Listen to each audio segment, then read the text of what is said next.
네, 반갑습니다. 해운대 일개미 TV입니다. 자, 오늘 추석 연휴가 일단 끝나고 9월 13일 오전 11시 조금 넘었습니다. 자, 오늘 뭐 미국장, 우리나라가 이제 연휴 기간 동안 미국장이 크게 일단 반등이 나오면서 우리나라 시장도 삼성전자를 필두로 일단 상승을 크게 좀 이끌어내는 모습인 것 같습니다. 자, 오늘 대부분의 종목들이 올랐지만 오늘 뭐 개별적인 모멘텀은 우크라이나 재건 관련된 종목들이 있죠. 데모, 그다음에 뭐 현대 에버다임 뭐 이런 종목들이 일단 상승을 하고 있긴 한데 이게 아마 그 우크라이나 러시아 관련해서 우크라이나가 서울 면적의 10배에 해당하는 지역을 되찾았다는 소식. 그 소식은 이제 곧 러시아와 또 협상 기대감, 종전에 대한 기대감이 시장에서 조금 들고 있는 것 같고요. 이게 재건으로 가는 게 일단 맞는 것 같긴 합니다. 해인도 좀 움직이고, 근데 기존의 대장주였던 유신 같은 경우에는 좀 빠지고 있는데 개별적인 악재가 조금 있는지는 한번 찾아봐야 되겠죠. 일단 그런 것 같고, 그 다음에 이제 포스코가 일단 이번 태풍에 크게 일단 피해를 입고 고로기, 그러니까 이제 쇳물을 녹여서 철판을 생산하는 이제 설비가 이제 전기에 문제가 생기면서 가동이 중단이 됐고, 그다음에 누전, 합선으로 인한 이 화재가 발생하면서 포스코 관련해서 반사이익이 조금 있을 수 있는 철강 관련주, 대동스틸, 그다음에 뭐 현대제철, 뭐 동국철강 이런 종목들이 조금 움직이다가 크게 뭐 상승세는 나타내지 못했지만 조금은 뭐 이어가는 모습이긴 합니다. 근데 추가적인 동국제가 추가적인 탄력은 모르겠습니다. 이게 포스코 뉴스를 찾아보면 뭐 설비 교체까지 뭐 심각한 손상을 입었기 때문에 설비를 뭐 교체해야 된다는 내용까지 나오고 있지만 일단은 뭐 뉴스상으로 봤을 때는 일단 뭐 다시 정상 가동되고 있다. 그래서 오늘 뭐 큰 폭의 상승을 끌어냈지만 상승 추세를 좀 유지하기는 다소 좀 부족한 부분이다. 이렇게 일단 보입니다. 자, 오늘 시장 특징주 외에 좀 살펴볼 종목이 박셀바이오, 시장에 관심이 좀 뜨거운 종목이죠. 최근에 또 고점 대비해서 거의 한 절반 가까이 내렸고, 내일 일단 기업 설명회가 장중에 일단 열립니다. 1시부터 2시 반까지인가?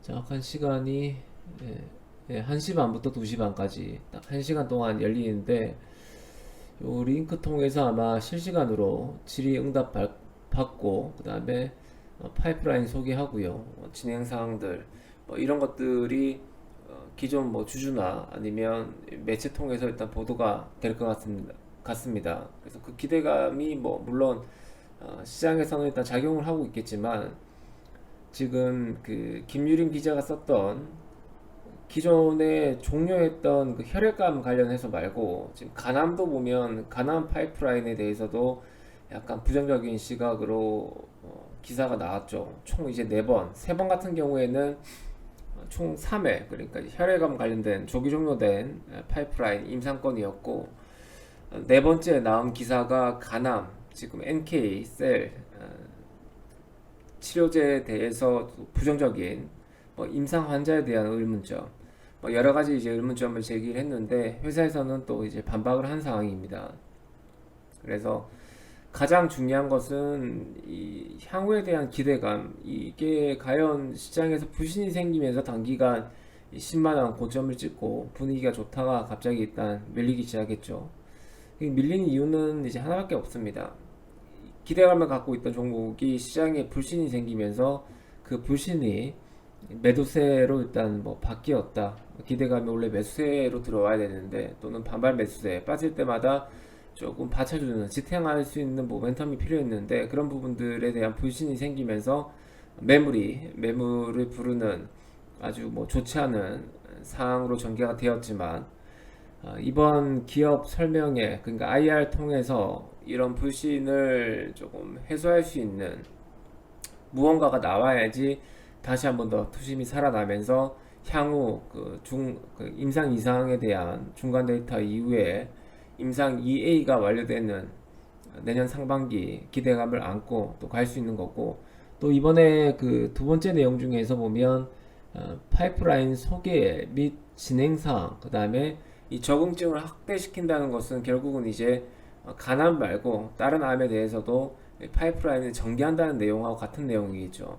그래서 이런 부분들이 기대감을 안아야지 다시 한번 더 모멘텀을 받고 갈 수 있다. 지금 뭐 기존에 했던 내용들을 뭐 똑같이 브리핑을 하거나 시장에 대한 또 실망감을 주게 되면 올해까지는 조금 뭐 힘든 위치가 될 수도 있을 것 같고요. 또 반대적으로 반대 입장에도 생각을 해보면 회사 입장에서도 보면 지금 임상 2A 그다음에 2B로 넘어갈지 바로 3상으로 진행할지 모르겠지만, 만약에 2B로 넘어간다 하더라도 임상 2A가 완료되는 시점에서 자금 조달이 꼭 필요한 구간입니다. 자금 조달은 뭐 3자 배정 통해서 하면 좋겠지만 주주 배정, 유상증자를 통해서 아마 진행을 할 것 같고, 그 다음에는 실권주에 대해서는 나머지 실권주에 대해서는 이제 주간, 그러니까 유상증자를 담당했던 주관사가 실권주를 이제 인수하는 그런 형태가 가장 보편적인 형태겠죠. 그러기 위해서, 그러니까 유상증자를 성공하기 위해서는 지금의 위치에서는 뭐 제가 봤을 때는 실패할 가능성이 클 것 같고, 주가가 다시 한번 더 모멘텀을 안고 상승하는 위치, 그 다음에 임상 2비 진입에 대한 조금 확신이 드는, 또는 파이프라인을 새롭게 전개하는 내용들이 좀 부상이 되어야지, 설계가 되어야지 다시 한번 더 조금 시장의 중심주로 뭐 HLB처럼 갈 수 있지 않을까 그렇게 생각을 합니다. 자, HLB하고 박셀바이오하고는 내용이 좀 틀리죠.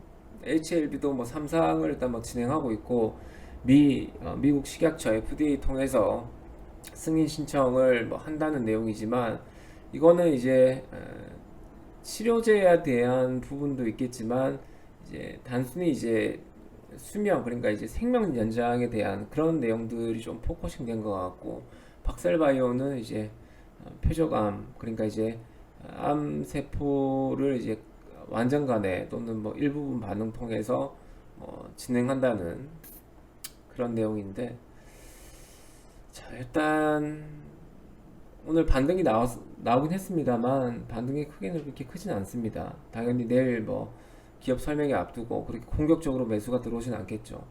그리고 내일 위치가 일단 중요하고, 내일 당연히 변동성이 뭐 커질 수밖에 없겠죠.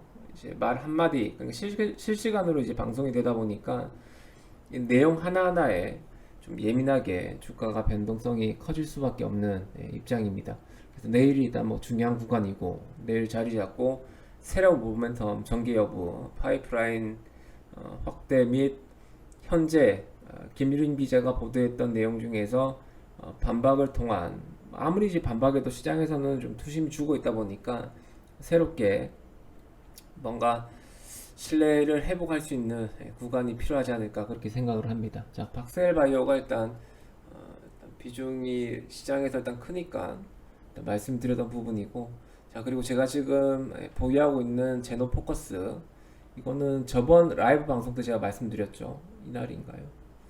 수요일날, 9월 7일 수요일날 이게 자리를 좀 잡아가는 모습이고, 이게 효소 관련해서 사업은 일단 뭐 영위는 하고 있지만, 실질적으로 이 매출까지는 연기를 하기에는 사실 좀 어려운 구간에 직면해 있고, 그런 걸 돌파하기 위해서는 자금 조달이 일단 뭐 필수다 말씀을 드렸고, 또 이제 그 말씀드리고 나서 일단 롯데에서 인수한다는 풍문이 나왔고 시장에도 돌기 시작했고, 이번에 이제 풍문에 대한 보도 해명은 미확정이라 나왔죠. 저번 같은 경우에는, 할인 같은 경우에는 사실 무근이다. 이번에는 이제 다양한 전략적 방안을 검토 중에 있으나 뭐 아직 결정된 사항은 없습니다. 이야기는 나왔지만 10월 7일, 그러니까 한 달이 된 시점이죠. 그러니까 추후 구체적인 내용이 결정되는 시점 또는 1개월 이내에 재공시하도록 하겠습니다. 결국 이 말은 뭔가 이제 내용이 나오면 바로 그 즉시 공시를 하는 거고요. 10월 7일에 일단은 아무런 게 없다 하더라도 10월 7일에는 의무적으로 일단 공시하게 되어 있습니다. 그러니까 10월 7일 이전에 아마 확정된 내용이 있으면 공시가 나올 것 같고, 오늘 뭐 지수가 좋아서 뭐 버티는 것도 있는 것 같긴 한데, 뭐 지수와 별개로 일단 개별적인 모멘텀이고, 뭐 롯데냐 뭐 CJ냐 저기 뭐 LG화학이냐 이렇게 3사가 내용들이 일단 전개되고 있는 것 같은데, 롯데에서 좀 구체적인 지분 37%, 그 다음에 주당 15,000원에서 18,000원 정도 경영권 프리미엄 포함해서 뭐 구체적인 기사가 나온 걸 보면 아마 그 여러 군데 업체에서 가격을 좀 조율하고 있는 상황이 아닌가 그렇게 생각이 듭니다. 그러면 제가 봤을 때는 10월 7일날 다시 공시를 통해서 지금 아직 뭐 진행 중에 있으나 확정된 내용은 없다. 그리고 11월 뭐 6일날 다시 재공시하겠다. 이런 내용이 나오기보다는 그 전에 아마 내용이 좀 전개될 가능성이 클 것 같긴 합니다. 그때 이제 확정이 되었을 때 대기업이다 보니까 뭐 일반 중소기업이 아니라 대기업에서 인수를 하니까 아마 그 시세 파동은 뭐 한 번 더 나올 수는 있겠죠. 근데 그 재료가 이제 노출되었을 때 매각, 그러니까 이제 인수하는 업체가 나타났을 때 그걸 재료의 끝으로 볼 건지 아니면 조금 더 가져갈 건지 여부는 저도 이제 흐름들 확인해서 대응할 예정입니다. 일단 뭐 매도가는 정확하게 뭐 정해놓고 매매를 하는 게 아니기 때문에 일단 만 원권 위에, 만 원 위로 돌파하는 구간에서 지지가 나오고 만 원권이 저항에서 이제 지지로 바뀌면 뭐 추가 탄력이 한 번 더 이어질 수 있을 것 같고, 재료가 노출되기 전에 상승이 나오면 상승 파동이 한 번 더 그려진다면 재료, 그러니까 이제 대기업에서 인수 또는 뭐 인수하는 정확한 주체가 나올 때는 재료 노출로 봐야 되겠죠. 소멸로. 그때는 매도하는 구간, 그리고 상승하지 않는 구간, 그러니까 행보하는 위치에서 재료가 노출되었을 때는 그 재료의 시작으로 봐야 될지 소멸로 봐야 될지 그 부분은 한 번 더 체크를 해봐야 될 것 같다. 이렇게 일단 전략을 세우고 있습니다. 자, 일단 대응들 잘 하시고, 박셀바이오는 내일 또 라이브 방송 통해서 실시간 뭐 기업 IR 내용들 확인해 가면서 내일 좀 구체적으로 설명드릴 수 있도록 하겠습니다. 그럼 내일 라이브 방송 때 뵐 수 있도록 하겠습니다. 감사합니다.